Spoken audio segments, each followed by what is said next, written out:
Good morning, everyone. Good morning.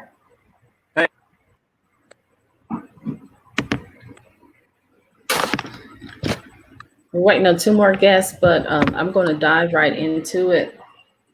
So let me introduce myself. Hi, my name is Tova Tanner. I am a Kansas City native, an entrepreneur, a wife, a mother, and a community builder that co-facilitates Royal Cohesive Network with my 11-year-old son, Madden Tanner, also known as Royal Boy Blue. For those of you who don't know, Royal Cohesive Network is a nonprofit organization that addresses the achievement gaps and emerging needs of young people who live in Kansas City urban core through collective work and great intent to develop avenues for youth to visualize and mobilize tools taught through various programs that we offer, such as entrepreneurship, literacy, gardening, cooking, and homeschool education support.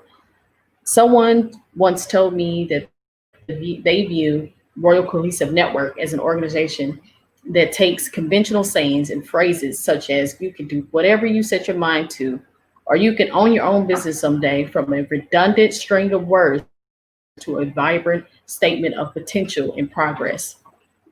We hope to continue our grassroots association here in Kansas City. Our initiatives are in Kansas City and beyond. Please support us with our mission to assist youth in crafting their own life narrative and have agency over their future. And we go by African proverb: if you want to go fast, go alone. If you want to go far, go together. So today, it looks like we lost Eric, but today we have Anthony Tanner, a community activist, beloved husband, father, brother, friend who believes in creating a sustainable lifestyle. We also have, he's going to log back in, our honorary guest is Eric Stiefel, and he is a historian and owner of Kansas City Tour Company. Anthony, how you feeling this morning? Feeling good. Very good.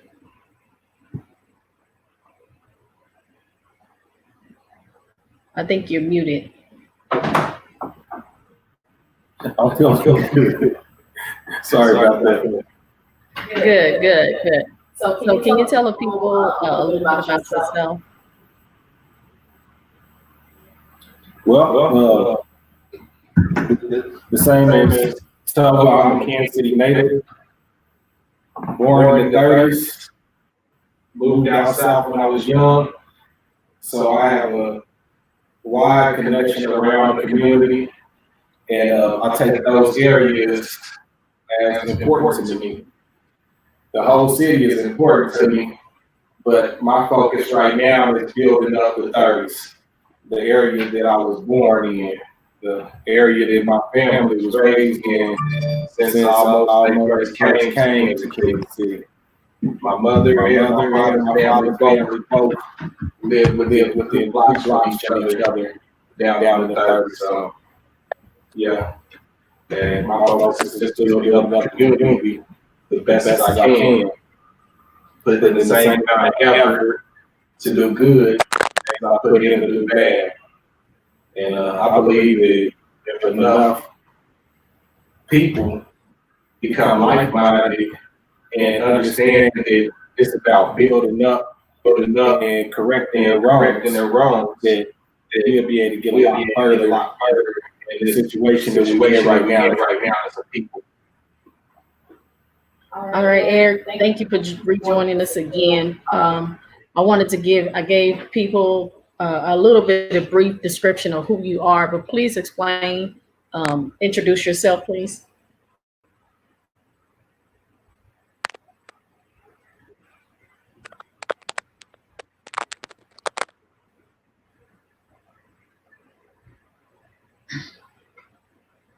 And it seems like Eric has frozen again. But again, Eric Stafford is a historian and owner of Kansas City Tour Company.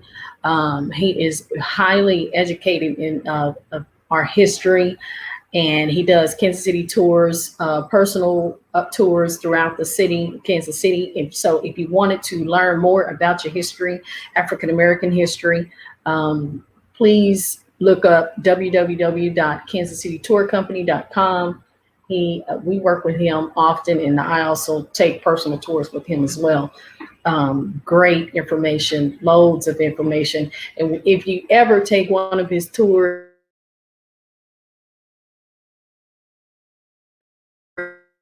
I advise you to take a pen and paper because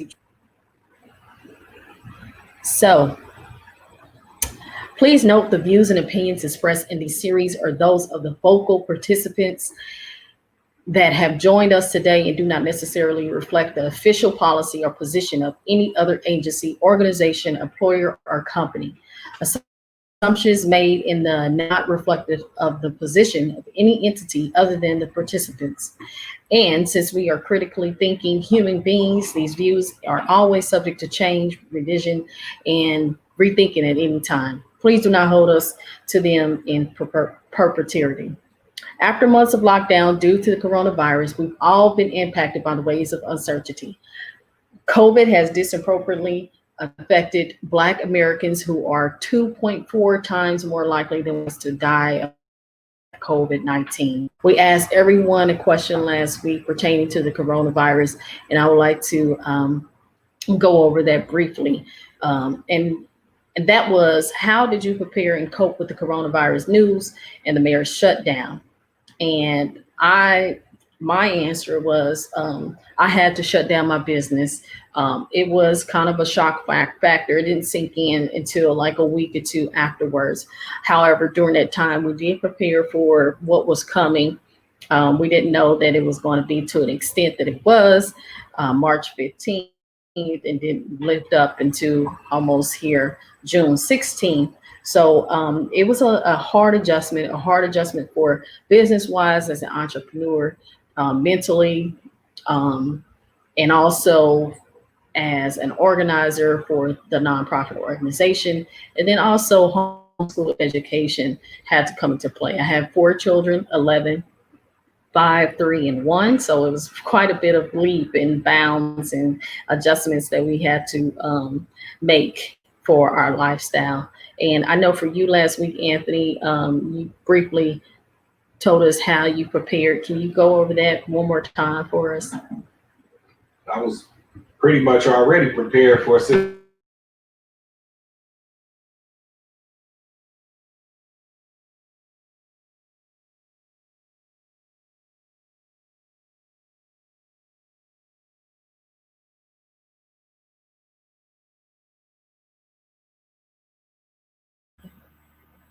For me, it wasn't a whole lot of adjustment. I've been a prepper for a long time now, and I do believe that one day the shit is gonna hit the fan. So I know for a fact that if you don't have supplies, then you'll be one of those people without. The main place it hit me at is that was my week to be going out and stocking up for toilet paper for the next couple of months, and so that was the main place that it hit me at. I'm comfortable not moving around a lot. I prefer not to move around a lot unless I'm dealing with my garden or tending to one of my properties. And I mean, I can still cut grass, I can still do different things. So it didn't bother me much at all.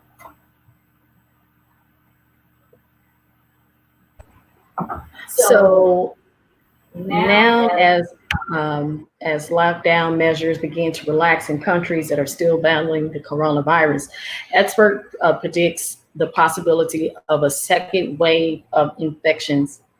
Missouri Governor Mike Parson will let statewide social distancing order lapse on Tuesday, leaving it to the local governments to impose limits of public life and limit the coronavirus outbreak. The decision means social distancing requirements for restaurants and retailers, and people will no longer be legally required to stay 6 feet apart from non-family members in public.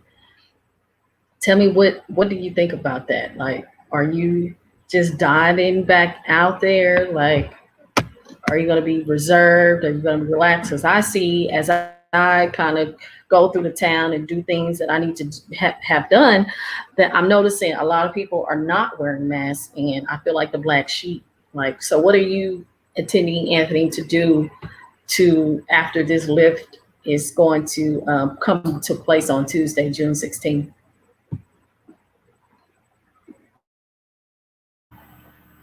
I'm gonna continue to wear my mask. I'm gonna continue to keep my distance as I already do. The first time I actually took my mask off my face in public while I was around other people was at the forum with the mayor yesterday morning, and everybody was at a distance from each other. But I first observed the few people that were there. Did any of them look sick? Were any of them coughing? Were they wiping their noses? You know, what was their body language? What were they doing? Were they touching their mouths and different stuff? You know, and so for me, I observed them, and I felt comfortable because most of these people that was there, I know them personally, and you know, they haven't put anything up about being sick or anything like that on their social media. But it's just it's gonna stay the same for me. I'm not gonna switch up and start just getting all extra comfortable. Yeah, I do believe that you may have another wave of the flu because a lot of the way they're putting it, like it's just COVID is just some terrible thing. Yeah, it is a terrible thing because it caused the financial impact on our community and on our state, on our government, and on the United States as a whole and all around the world. But they said that it was supposed to, you know, with all the protesting and stuff, it was supposed to go up in numbers, but it didn't go up in numbers, and it has been decreasing constantly. So yeah, it may be another wave of the flu coming in, but like they said later on, so just like you have flu seasons in the year, right? So during that time is when it's going to rise again. You know, people are going to get the flu. Some people might label it as being the coronavirus or whatever else, but some people get the flu and they get hit real hard. But I think a lot of it is politics. A lot of it, you know. But I wouldn't take it as a joke. So I'm gonna continue to wear my mask whenever I go out and I shop. I'm gonna continue to not shake many hands. I shook the mayor's hand. This is the first time I shook anybody's hand in a long time, and didn't immediately put some hand sanitizer on or something because I keep hand sanitizer in my vehicle. You better believe that I did put the hand sanitizer on as soon as I got to my vehicle, though. You know, I always do, just in case I touch something that somebody might have been sick and they didn't touch it. But yeah, I'm gonna keep on moving the way I'm moving.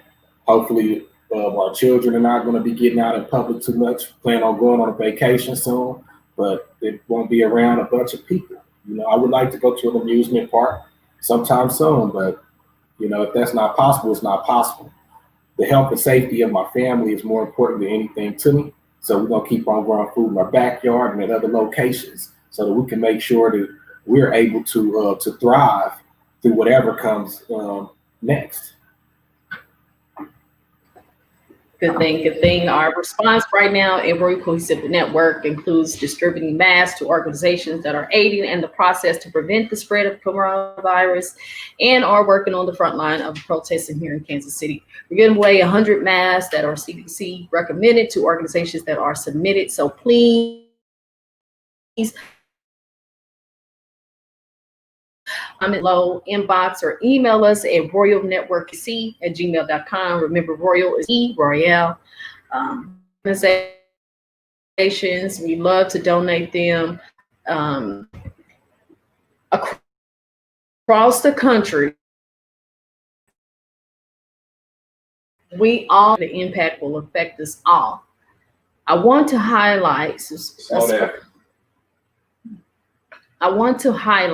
specifically the Black-owned businesses at this clip.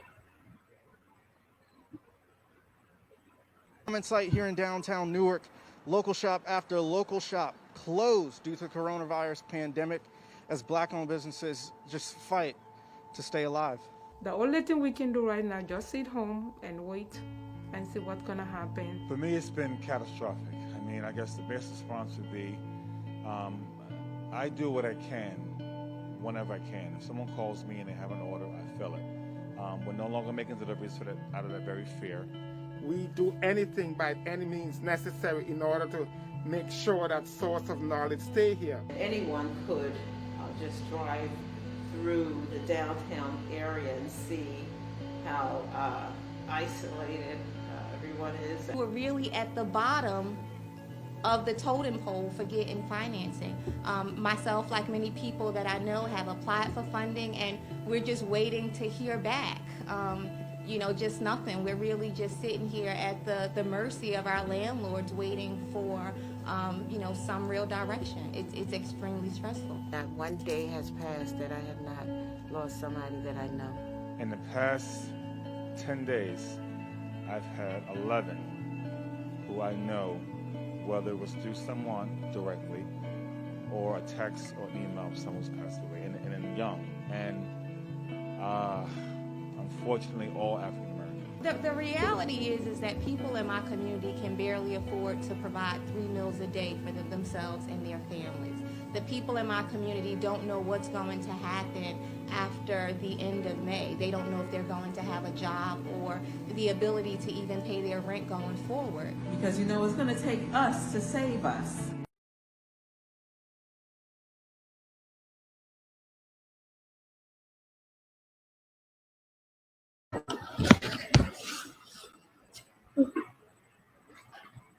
So again, across the country, we all experienced the economic hit of the virus, whether it was then, now, or thereafter. The impact will affect us all. Highlight what she said at the end. And she said, it's going to take us to save us. So Anthony, to what extent do you think she meant by when she said it's going to take us to save us? What economic strategy do you think should take place during this time? Well, we already have the Black initiative, that Bob Black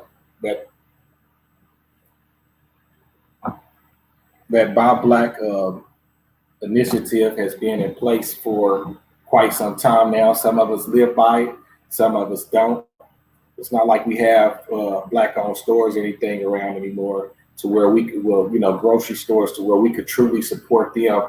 But it's going to take us coming together as a people and putting our money into a circle and not allowing it to leak out, unless it absolutely has to. But if you don't have a need to buy something right now, don't buy it. Don't stock up on extra stuff that is not going to benefit you in a crisis. You don't need new shoes, you don't need new clothes and stuff like that right now, unless your stuff is raggedy or worn down. If you got somewhere you need to go to where you're trying to impress somebody. But it's going to take us as a people loving on one another and taking this serious, because that Black dollar does go a long way. And we support so many other people, businesses outside of our community that won't put any money back into our community, that is pitiful. And it's almost a slap in the face to us as a whole. It's like seeing your brother sick and not offer medicine and he can't afford it. This is how we feed our families. Our businesses are how we feed our families. And some of us don't want to work for somebody else. I know right now at my job, we're going through a situation to where our hours being reduced. We've been knocked down. We lost a whole day of work, or either you had the option to take a 5% pay cut. So a lot of people don't want to depend on the government or on any kind of company to take care of them. And the only way we could build up our community is by having businesses and being able to supply the needs and demands of our people for what we need inside of our community. So I think that it's going to take a lot for us to be able to get ahead, but it can happen within. I think within a year we can see so much improvement within our communities, because we'll be able to help each other out. Then it's just like going to church and hugging your neighbor and just communing with people.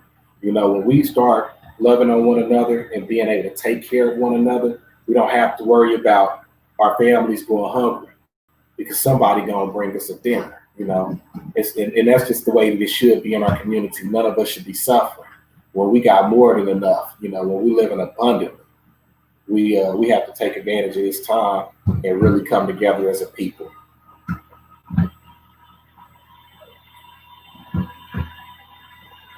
I like that. So this reminds me of what we're trying to build here in youth entrepreneurship, and kind of reminds me of what you were saying of Black Wall Street. And in 1921, in Tulsa, Oklahoma, Greenwood District, known as Black Wall Street, was one of the most prosperous African American communities in the United States. But on May 31st of that year, the Tulsa was burned down. And it was a community hub with all sorts of African American businesses. I would like to see that here. I would like to see that on 18th and Vine. This is me manifesting right now. I would like to see the youth changing the culture, because we do study group economics. We do teach them how to support each other, how to grow partnerships with each other, how to incorporate each other's, complement each other's businesses, how to market each other, how to uphold a certain excellence within their business, and pull another person to the side to say, hey, this is what I see from your business and this is how you can improve, or I like what you're doing. So we do teach the kids, the youth entrepreneurs, that in our program. And I think it's important. And like she said, it's going to take us to save us. So we need to make sure we are on the same page when it comes to economics and building. Yeah, I mean, right on the head. Can you think of another time in history where we rolling? I think Tulsa was just the big Black Wall Street for me. There have been plenty, plenty of communities like that. But a lot of the times they get burnt down, they get destroyed, and it's by white people, and it's not a knock to good white people, but for the longest, white people have been destructive. They destroy things everywhere they go. They destroy the environment that we live in. So, just looking at it, we have to understand that building up group economics also means building up your own military, having your own police, being able to protect your community. Because when somebody comes across that line, they enter into your community and they mean your community harm, then you need to be able to isolate that situation and deal with it as quickly as possible. Other than that, your businesses will be burned to the ground. Nowadays, though, we do have insurance, and so I suggest that if you have a business, you have insurance on your business, you insure it for the maximum amount of money you can. So if somebody does come and destroy your stuff, you're rebuilding quickly, and you're going to profit from it, because all of your product was destroyed inside of that fire or whatever else, it was stolen. So that product, that money is getting replaced, and so that's my view on it, is that, we've had plenty of places like Black Wall Street. I can't just name off the top of my head, but throughout my research, I've found it's a lot of places that were thriving, Black communities that thrive, and we had banks. We don't have very many banks right now, but back then we had banks. We had grocery stores. We had our own doctors' offices and stuff like that. And it's a shame how we don't have that right now. But when we went through epidemics like the crack era and stuff, you had people, they wanted shiny cars and all this different stuff instead of taking advantage of a situation and putting their money together and building a real big business, And I'm not looking at turning negative and positive, but that's one way that you take an attack and you turn it into something better. You can't always feel like you're under attack and there's nothing that you can do, because there's always good that can come out of evil. You just have to be able to manifest it and make it happen for you and your community, because we're going to continue to be under attack until we come together as a people. When we come together strongly as a people, you better believe they're going to be coming, And we don't have access to the National Guard. We don't have access to the military, you know, to the Army or the Marines and stuff. Those people will be sent in after us for defending ourselves, you know. And so that's why we have to make it to where we're impenetrable, you know. We have to be impenetrable. We can't have snakes inside. We can't, if somebody inside of our community is destroying our community, you gotta go. Gotta get out of here, you know, because if we don't protect our families and our properties, then we pretty much are gonna keep on losing. We can't let anybody come against us, the government or anybody else. We have to become a strong people. We have to be a self-sustaining people. We have to have a strong organizational build within us. You know, it's a chain of command to everything. Everybody can't be the chief, you know. But for me, I think that we have the potential as a people. I love my people. I love y'all. You know, when I see brothers and sisters walking around and they blown, it makes me feel so good. It warms me up. You know, I see how well we keep ourselves. I'm not the most dressless person at all. I don't care about that. But it makes me feel good when I see people out just looking dapper, you know, like they looking good and they're taking care of themselves. Their family is together. They clean, their car clean, you know, and they're not out in public acting a fool. You know, it makes us look good. It makes us look good, and we don't have to be looked at as thoughts and niggas, you know. We could be looked at as strong men and women, businessmen and businesswomen. I can dig that. So between coronavirus and the nationwide protests, we have met a place where we are living in a pandemic inside of a pandemic. Protests all over the world are happening over police killings of African Americans that were set off by the death of 46-year-old George Floyd in Minneapolis. And now, once again, like hundreds and hundreds of years of systematic that African Americans have faced, we need to understand that this is a very pivotal moment that we're in.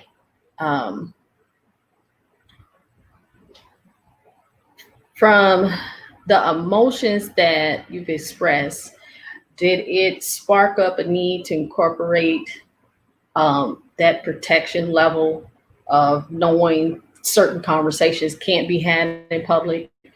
Were you not having that discussion with people that you come in contact with on a daily basis? Or is that something that you kept in your household, or were you very vocal about that?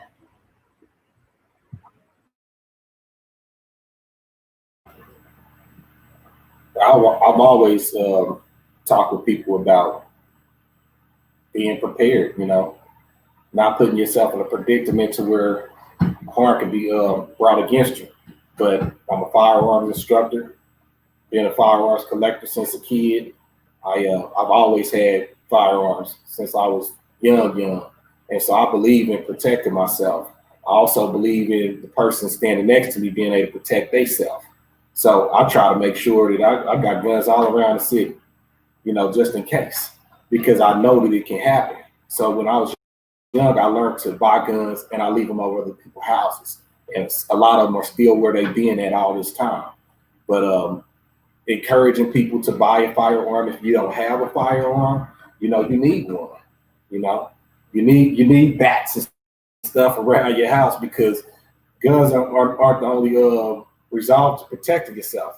You know, you have to be able to have your hands trained. So if somebody comes inside your house, you have a home invasion or anything like that, you're able to protect yourself. So this is what I teach my family. This is what I've been teaching my friends and my family forever, you know, to be prepared. I'm not going to try and get prepared today for something that's happening at 3 o'clock.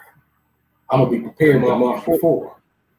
And do you plan to extend that training to other families that are interested in firearm safety, or just getting the education about the pistols? Because I think we have the stigma on firearms, and I think we need to weed away from that, because that is a part of the oppression to me. Well, firearms are always going to be frowned upon by people who don't know safe handling. I talked to a gentleman yesterday. I was at the gas station, and he was walking messed up, and he was telling me how he's trying to get back together or whatever else. And I was like, man, what happened? He said, man, I messed around and shot myself. He said, I just got through cleaning my gun. I put the magazine in the gun and I loaded it, and it dropped. He said, and instead of me letting the gun hit the ground where it wouldn't have went off at, some firearms they do discharge when they hit the ground and stuff. But a lot of times these guns have good technology on them right now that they're not going to fire unless the trigger is pulled, and it has a safety on a lot of these triggers. But he was telling me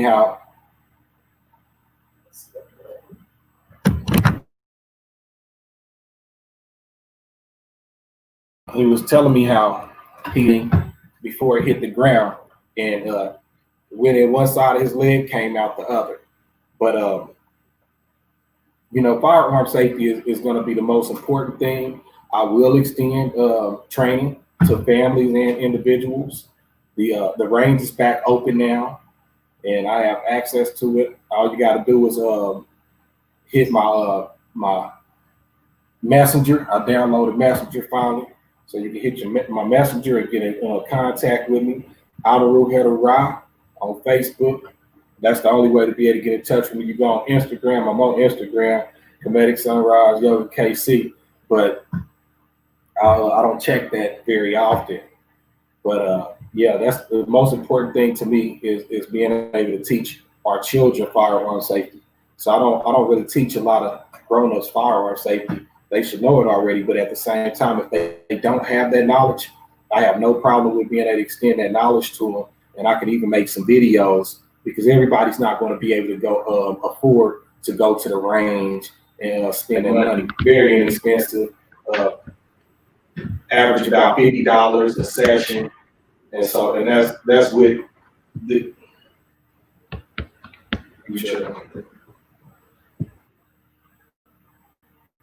That's with being able to provide a firearm and ammo. If you want to shoot a lot, then you just buy some more ammo.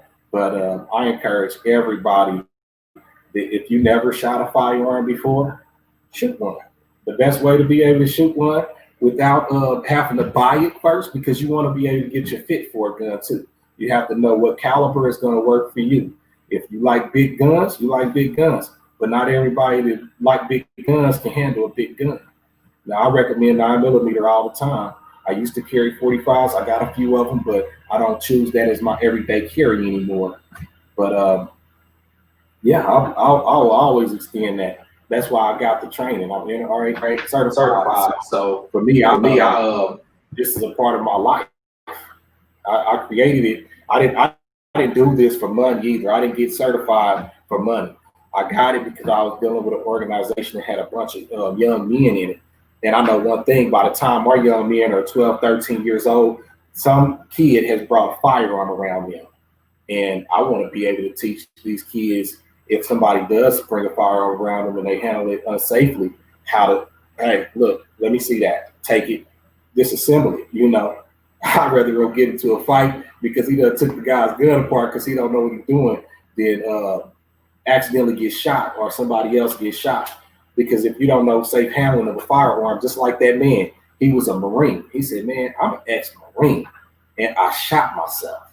He said, man, you know how bad that feels? Yeah, I do know how bad that feels because I've shot myself before. It was on an accident. I checked the firearm. I didn't think it had a bullet in it. I took the magazine out. I put the slide back and I looked down the barrel. But what I didn't look at is on the ejector to make sure that the round it came out, because I was told that the firearm didn't have any ammo in it.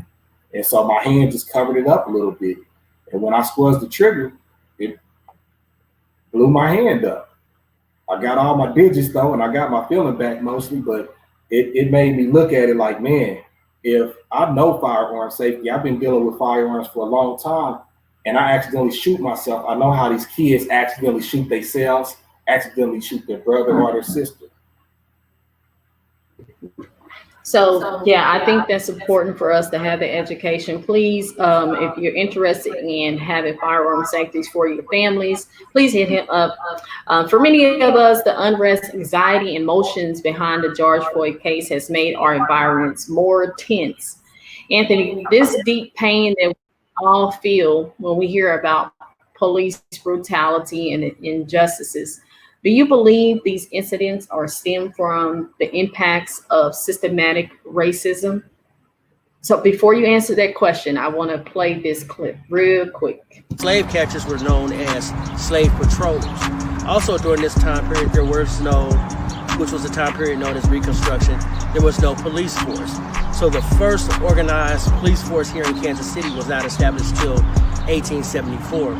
So those slave patrollers are those people who hid along the banks of the Missouri River waiting for runaway slaves to cross over the river and into Kansas where they would have the perception of being free.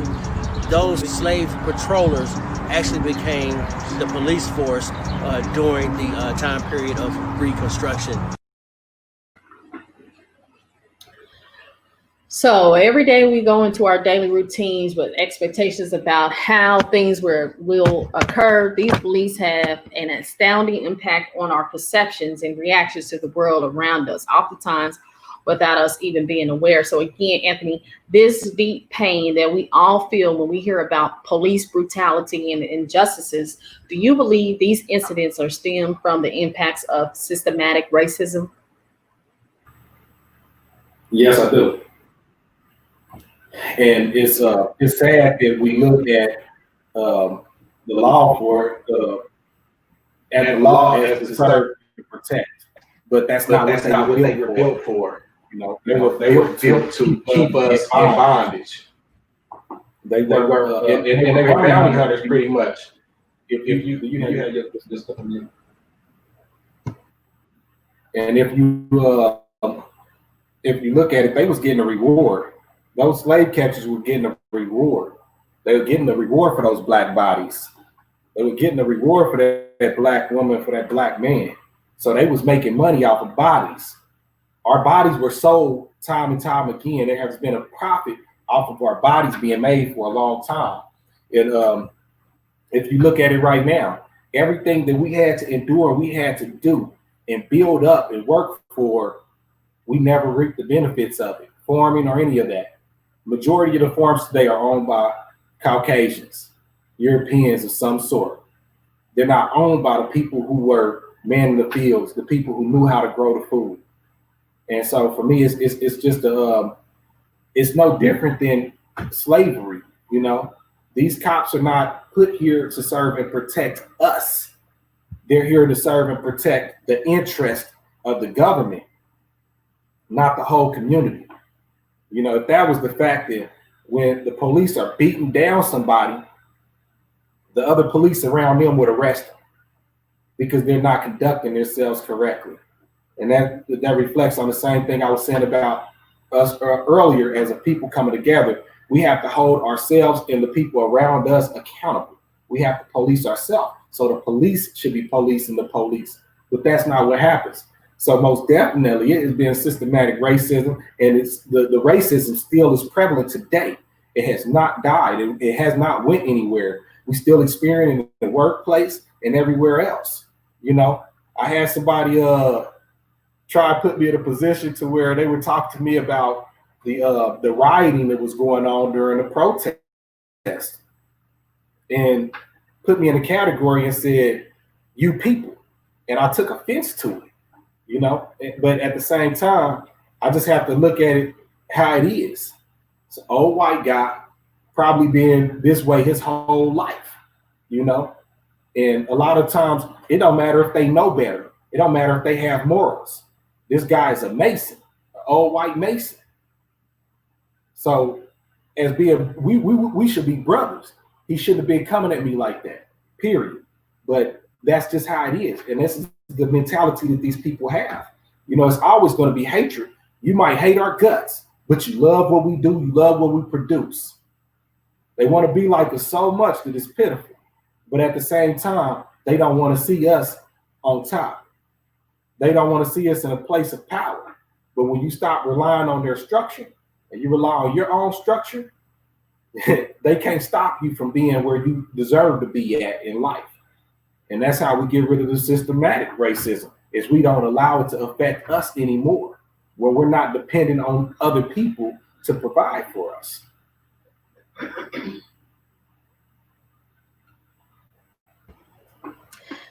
Yes, true indeed. Times of crisis and mental anguish. Please be aware of how much these multiple layers of pandemics are taking a toll on your mental health.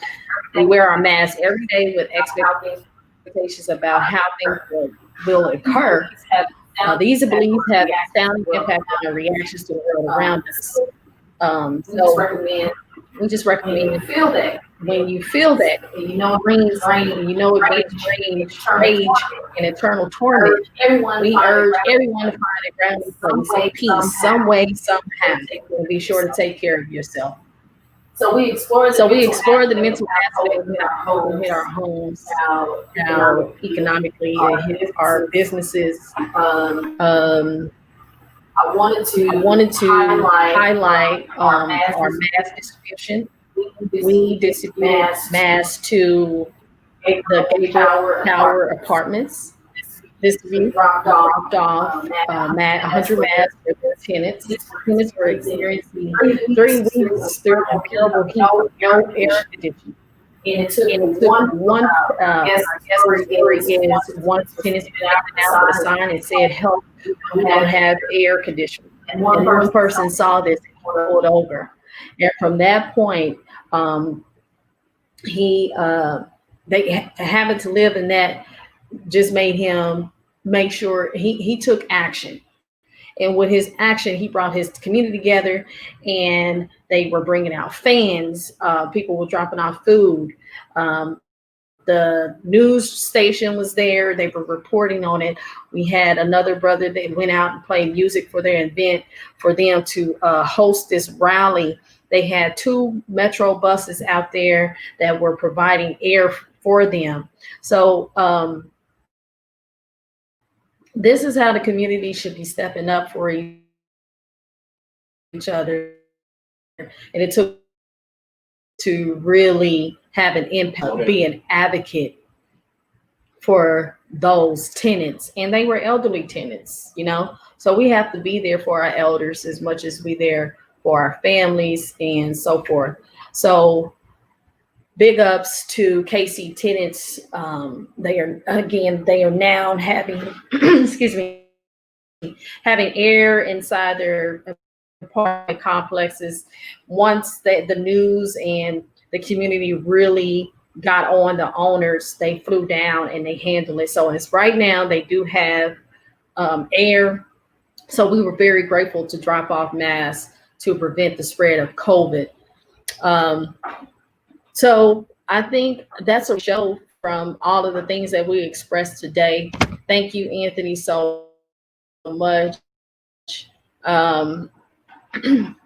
Next week, we'll be talking to the fathers and the men of the community. So once again, I want to have the viewers to think about these questions. What side of history are you going to film? The side that did nothing. The side that did nothing. Or the side that moved mountains. The side that moved mountains. And mountains don't have to be big. They could be small mountains. Just like they got pulled over and seeing that these people were in distress, and he pulled in resources to make a bigger impact.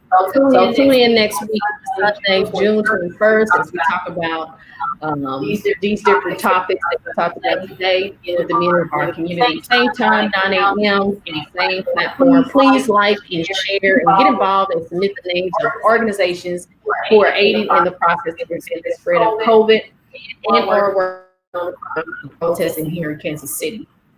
Again, we are giving away 100 masks to each organization each week and hand sanitizer for the series.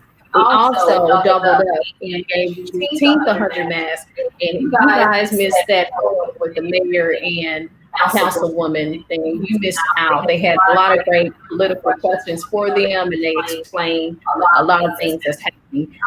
Happy week. We have happy Sunday. Have a great week. Juneteenth is next week. So make sure all the celebrations, June 19th is Juneteenth, but June 20th, they will have virtual celebrations. So make sure you tap in, tune in. You can visit their website at www.juneteenth-kc.com. They have workshops, news activities, live feeds, just a host of things, gardening, education. So check that out. Thank you, Anthony, for sharing your thoughts and views with us today. Many blessings to you and yours. Which includes me. And happy Sunday. If you want to drop us with how people can follow you, please do so now. Yeah.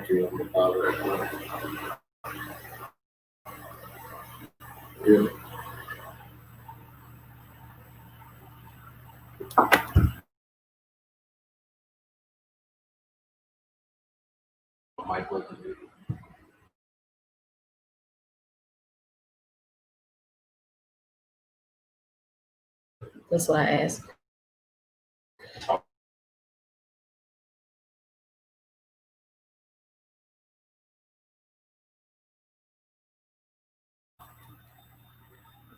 The best way to follow me is on Facebook at Community Builders Kansas City, and on Instagram, not on there very much, but you can always follow the page. So when I start uploading content, you'll get it. And that is at Kinetic Sunrise Yoga KC. All right. And again, you can visit our virtual learning website and a host of other things explaining what Royal Cohesive Network is all about at www.royalnetwork, and remember, Royal is with the E.org. And you can see all the work we do with the Youth Entrepreneurs of Kansas City. Until next time, please be safe, protect yourself, wear your mask, and take care of yourself.